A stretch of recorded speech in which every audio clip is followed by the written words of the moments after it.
Apa jadinya jika Rasulullah Shallallahu Alaihi Wasallam menolak satu usulan dari seorang sahabat non-Arab ini?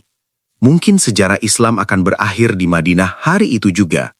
Bayangkan sebuah momen di mana nasib ribuan nyawa bergantung pada sebuah ide yang belum pernah terdengar sebelumnya di tanah Arab. Sebuah ide yang dianggap gila, asing dan mustahil dilakukan oleh logika perang bangsa Arab saat itu. Assalamualaikum warahmatullahi wabarakatuh. Dukung terus channel Jejak Tapak Islam agar kami bisa membagikan kisah Islami yang penuh hikmah ini. Mohon dukungannya untuk subscribe, like, dan komen, serta nyalakan loncengnya. Tolong tulis sholawat di kolom komentar agar kita semua mendapatkan syafaat di hari akhir. Bagi yang sudah mendukung, saya doakan rezekinya melimpah, panjang umur dan selalu dalam keberkahan Allah Subhanahu wa Ta'ala. Amin. Tahun kelima Hijriah membawa mimpi buruk yang nyata bagi kaum muslimin. Bukan hanya satu suku, melainkan sebuah koalisi raksasa yang disebut Al-Ahzab. Mereka datang bagaikan gelombang pasang yang siap menghapus Madinah dari peta dunia. 10.000 pasukan bersenjata lengkap bergerak serentak. Jumlah yang melebihi seluruh penduduk Madinah, termasuk wanita, anak-anak, dan orang tua. Ini bukan sekadar pertempuran biasa, ini adalah upaya pemusnahan massal. Pasukan Muslim hanya berjumlah 3.000 orang. Secara matematis dan logika militer, Madinah tidak punya harapan. Tidak ada tembok benteng yang cukup tinggi, tidak ada parit alami yang melindungi, dan dataran Madinah yang terbuka adalah undangan terbuka bagi kavaleri musuh untuk melakukan pembantaian. Kabar kedatangan pasukan Ahzab menyebar cepat seperti racun yang melumpuhkan keberanian. Al-Quran sendiri menggambarkan momen ini dalam surat Al-Ahzab, ketika mereka datang kepadamu dari atas dan dari bawahmu, dan ketika tidak tetap lagi penglihatanmu dan hatimu naik menyesak sampai ke tenggorokan. Ketakutan itu nyata, kehancuran Islam seolah sudah ada di depan mata. Namun, di tengah badai kepanikan itu, ada ketenangan luar biasa dari sang pemimpin, Nabi Muhammad SAW. Beliau tidak memerintahkan pasukannya untuk menyerah atau melarikan diri. Sebaliknya, beliau memanggil para sahabatnya untuk bermusyawarah. Ini adalah bukti bahwa Islam memuliakan akal. Beliau bertanya, strategi apa yang harus kita gunakan untuk menyelamatkan kota ini? Satu persatu sahabat memberikan pandangan. Namun semua strategi perang bangsa Arab saat itu, baik itu pertempuran terbuka di luar kota atau bertahan di dalam rumah, terasa buntu melawan 10.000 pasukan. Melawan di luar berarti bunuh diri, bertahan di dalam berarti pengepungan yang akan membuat mereka mati kelaparan perlahan. Mereka butuh keajaiban atau setidaknya sebuah ide yang belum pernah terpikirkan sebelumnya di tanah Arab. Sebuah ide yang dianggap gila, asing dan mustahil dilakukan oleh logika perang bangsa Arab saat itu. Di sudut majelis itu, duduklah seorang pria yang bukan berasal dari tanah Arab, Salman Al-Farisi, seorang pencari kebenaran yang telah menempuh perjalanan ribuan kilometer dari Persia, berpindah dari satu guru ke guru lain, bahkan sempat dijual menjadi budak demi menemukan nabi terakhir. Hari ini, pengalaman panjang dan latar belakang asingnya akan menjadi kunci keselamatan Madinah. Salman melihat kebuntuan itu. Dengan penuh kerendahan hati, ia mengangkat bicara. Ia tidak merasa rendah diri, meski ia adalah orang asing di tengah para pemuka Quraisy dan Ansor. Ia berkata, "Wahai Rasulullah, sesungguhnya kami di negeri Persia, apabila kami dikepung musuh berkuda dalam jumlah besar yang tak mampu kami lawan, kami akan membuat parit atau khandak di sekitar wilayah kami." Parit, ide itu terdengar asing dan aneh di telinga bangsa Arab. Strategi militer Arab saat itu adalah tentang keberanian duel satu lawan satu, serbuan kavaleri cepat dan panah. Menggali tanah untuk bersembunyi atau menghalangi kuda bukanlah tradisi kesatria padang pasir. Bagi sebagian orang, ide ini mungkin terdengar pengecut atau bahkan mustahil dikerjakan dalam waktu singkat. Namun perhatikanlah kebesaran jiwa Rasulullah. Beliau tidak menolak ide itu hanya karena datang dari orang asing atau karena tidak sesuai tradisi nenek moyang. Beliau melihat efektivitas dan logika di baliknya. Dengan tegas, Rasulullah bersabda, "Setuju.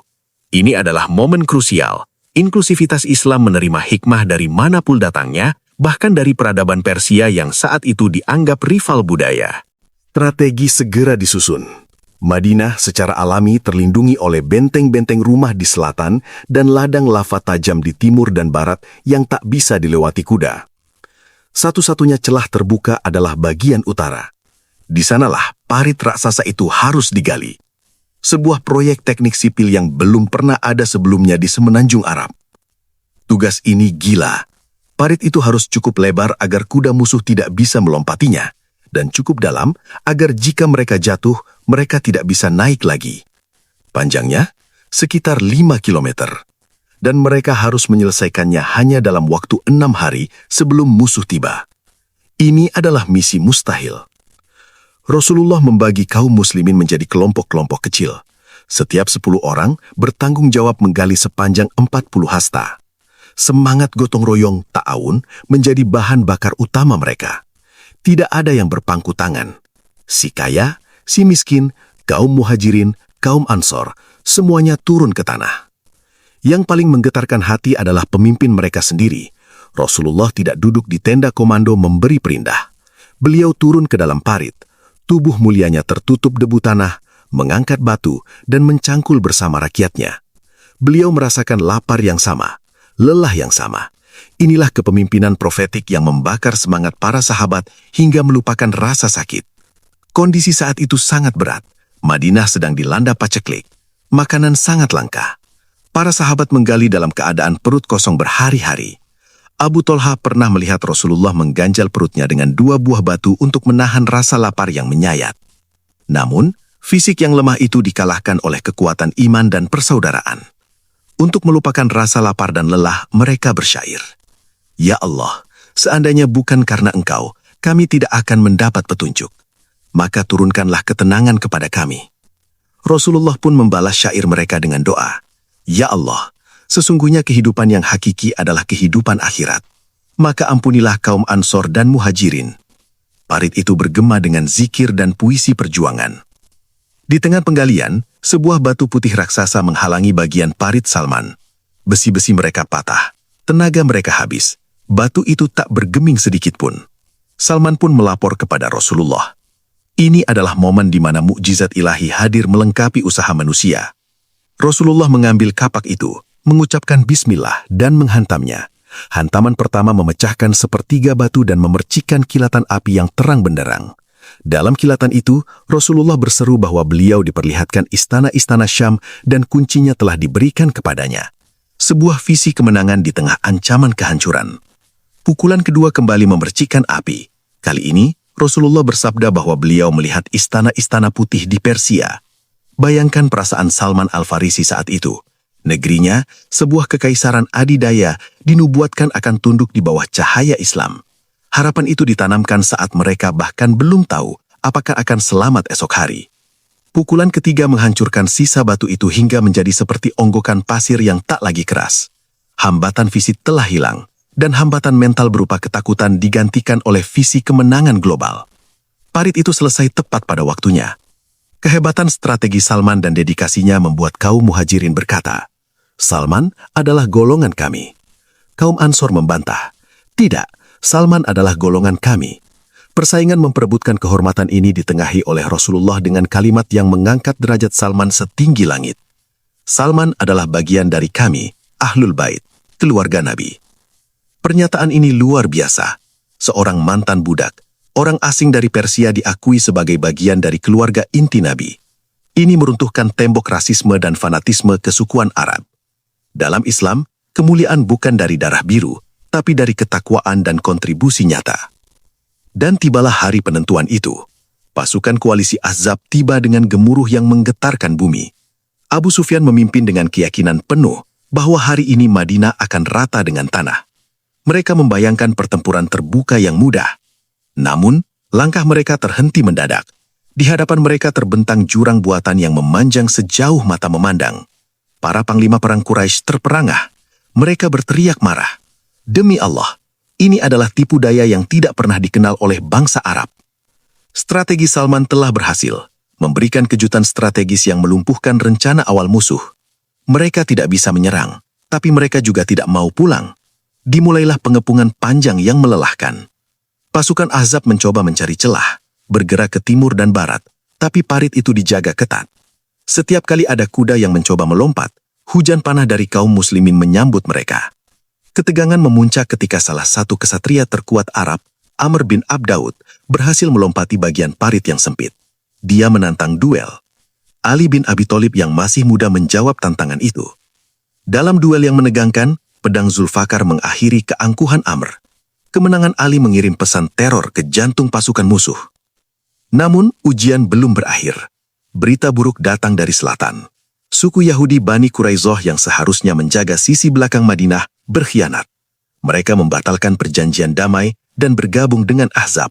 Kini Madinah terjepit, musuh di depan parit dan pengkhianat di belakang punggung. Ini adalah titik paling kritis. Kepanikan melanda keluarga Muslim. Tidak ada pasukan yang tersisa untuk menjaga wanita dan anak-anak karena semua pria ada di lini depan. Jika Bani Quraizoh menyerang sekarang, habislah sudah. Namun pertolongan Allah datang melalui berbagai cara. Salah satunya adalah perang urat syaraf. Rasulullah bersabda, perang adalah tipu daya. Masuklah sosok Nuaim bin Mas'ud, seorang tokoh terpandang dari suku Ghatafan yang baru saja masuk Islam secara diam-diam. Tidak ada musuh yang tahu keislamannya. Ia mendatangi Rasulullah menawarkan diri untuk memecah belah koalisi musuh dari dalam. Dengan kecerdasan diplomasi, Nuaim mendatangi Bani Quraizoh. Ia menakut-nakuti mereka. Jika Quraisy kalah dan pulang, kalian akan ditinggal sendirian menghadapi Muhammad. Mintalah jaminan sandara dari Quraisy sebelum kalian menyerang. Bani Quraizoh termakan hasutan ini. Mereka menjadi ragu untuk membantu Ahzab. Lalu Nuaim pergi ke perkemahan Quraisy. Ia berkata, Bani Quraizoh telah menyesal. Mereka berencana meminta sandara dari kalian hanya untuk diserahkan kepada Muhammad sebagai tanda damai. Jangan berikan satu orang pun. Akibatnya, rasa saling percaya antara sekutu Ahzab hancur lebur. Mereka saling curiga dan menuduh. Strategi parit Salman telah menahan musuh. Strategi intelijen Nuaim telah memecah belah mereka. Kini, saatnya senjata pamungkas, doa. Rasulullah berdoa di atas bukit, memohon pertolongan Allah untuk menghancurkan pasukan yang sombong itu. Ya Allah, yang menurunkan kitab, yang cepat hisapnya, hancurkanlah pasukan bersekutu itu. Allah menjawab doa itu dengan mengirimkan tentara yang tak terlihat, angin yang sangat dingin dan kencang, badai pasir di malam hari yang gelap gulita menerjang perkemahan Ahzab. Ini bukan angin biasa, ini adalah angin yang membawa teror ilahi ke dalam hati orang-orang kafir. Tenda-tenda mereka tercabut dari pasaknya dan beterbangan. Periuk-periuk masakan mereka terbalik, memadamkan api unggun satu-satunya sumber kehangatan. Pasir menghantam wajah dan mata mereka. Dingin yang menusuk tulang membuat jari-jari mereka beku. Ketakutan psikologis melanda hebat. Mereka merasa diserang oleh pasukan gaib dari segala arah. Rasulullah mengutus Huzaifah bin Yaman untuk memata-matai kondisi musuh.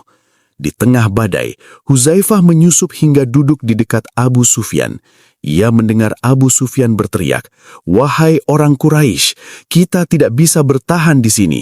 Hewan-hewan mati, tenda hancur, dan Bani Quraizoh mengkhianati kita. Pulanglah, aku akan pulang." Malam itu juga, pasukan koalisi terbesar dalam sejarah Arab itu bubar. Mereka lari tunggang langgang dikejar rasa takut dan dingin, tanpa membawa kemenangan sedikit pun. Madinah selamat. 10.000 pasukan dikalahkan tanpa pertempuran terbuka besar-besaran, melainkan oleh parit, strategi, adu domba, dan angin. Pagi harinya, kaum muslimin menyaksikan keajaiban itu. Musuh telah lenyap. Mereka kembali ke Madinah dengan sujud syukur. Rasulullah bersabda, mulai sekarang, kitalah yang akan menyerang mereka, dan mereka tidak akan menyerang kita lagi. Perang Khandak menjadi titik balik di mana Islam berubah dari posisi bertahan menjadi kekuatan yang tak terbendung.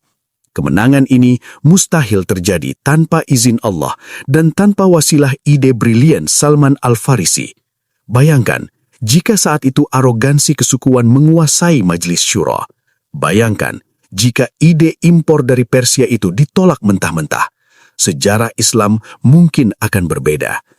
Kisah Khandak mengajarkan kita bahwa Islam adalah agama yang memuliakan akal dan terbuka pada hikmah dari mana saja. Hikmah adalah barang hilang milik orang beriman. Di mana saja ia menemukannya, ia paling berhak mengambilnya. Inklusivitas inilah yang kelak membawa peradaban Islam memimpin dunia dalam sains dan teknologi selama berabad-abad. Salman sendiri terus menjadi teladan kesederhanaan. Meski kemudian ia menjadi gubernur wilayah Madain yang kaya raya, ia tetap hidup zuhud, menolak kemewahan, dan gajinya disedekahkan. Ia adalah bukti bahwa ide gila yang menyelamatkan Madinah lahir dari jiwa yang bersih dan akal yang tajam. Hari ini, kita seringkali terkotak-kotak, menolak ide hanya karena siapa yang mengucapkannya, bukan apa isinya. Kita lupa pada semangat Salman dan keterbukaan Rasulullah. Perang Khandak bukan hanya tentang parit pertahanan fisik, tetapi tentang meruntuhkan parit keangkuhan dalam pikiran kita. Salman Al-Farisi, sang pencari kebenaran dari Persia, mengajarkan kita bahwa dalam Islam, kontribusi dan ketakwaan melampaui batas geografis dan genetika. Ia adalah simbol bahwa setiap dari kita, dari latar belakang apapun, punya peran krusial dalam menegakkan agama ini. Dari sebuah parit di pinggiran Madinah, Islam bertahan. Dari pertahanan itu, ia bangkit menyebar ke seluruh penjuru bumi, termasuk ke tanah kelahiran Salman sendiri, Persia. Sebuah siklus sejarah yang indah dimulai dari satu ide gila yang didengar dan dihargai oleh Nabi yang mulia.